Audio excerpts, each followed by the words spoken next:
appelé cette partie de l'exposition Paris est une île. D'abord, c'est une référence au roman de Hemingway, Paris est une fête, qui faisait référence à la présence des Américains à Paris pendant l'entre-deux-guerres et qui ont utilisé véritablement Paris comme un lieu qui n'était pas tout à fait la France ni tout à fait l'Amérique et dans lequel ils avaient une totale liberté de créer et qui leur offre finalement une liberté économique, sociale, politique, parfois raciale, parfois même intime et personnelle. La peinture qu'ils développent à Paris est d'abord absolument immense en échelle, très très colorée, qui n'est ni véritablement de l'expressionnisme abstrait américain, ni véritablement de l'abstraction lyrique française, mais qui crée un espace qui leur appartient.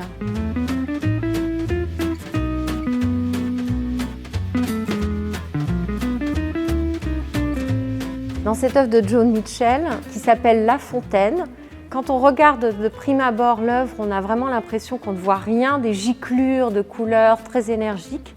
Et quand on regarde un peu plus près, on retrouve finalement la forme traditionnelle des fontaines parisiennes. Et puis par ailleurs, elle a inscrit sur la toile La Fontaine, le laboureur et ses enfants, qui est l'une des fables à laquelle elle fait secrètement référence dans le tableau. Je crois que cette exposition, en ce moment de réouverture des musées, donne un sentiment d'espace, de liberté et de couleur qui ouvre l'esprit. Donc je vous encourage à venir la voir.